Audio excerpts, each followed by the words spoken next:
So I'm going to get straight into the story that Juan Carlos shared with me. Oh boy. He goes, you Oh were boy. so well prepared for this role when you first became a part of UTEC that on your first day you walked in with a notepad and pencil and went around to every kid and talked to them and made it a point to get to know them.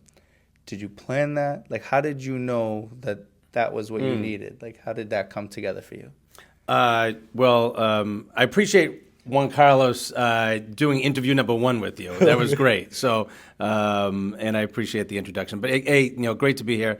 Thanks for all your work you do in the community, and thanks for all the work you've done at UTEC. Right, I still remember all the kind of projects we did, in the DJ, and it's been great. And so, look forward to staying in touch. And so, yeah, no. So I've been at UTEC now for 25 years, and when I first started, actually Juan Carlos, who to this day continues to remind me, just in case I forget, was a part of the hiring team. Yes. I was not on his list for the final candidate. So thank you, Juan Carlos, for bearing with me.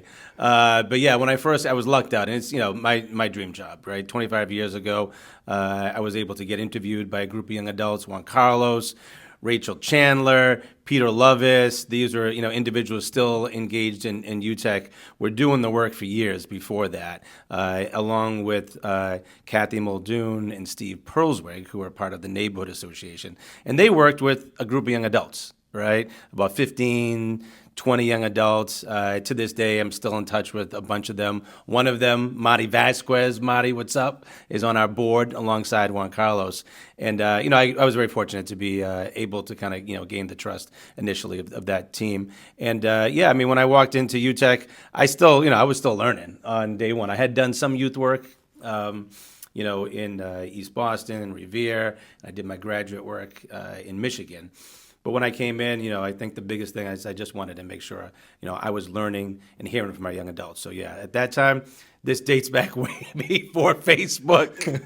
Computers didn't exist, right? So I had a little red notebook, and that was what I relied on to make sure I could hear from young adults. And I think, that was, for me, the big thing, and wasn't just for me, it was us, right? We had, a great team, right? Where we all knew, like, we had to make sure we were listening to young adults, because this was their dream, this was their hope, right?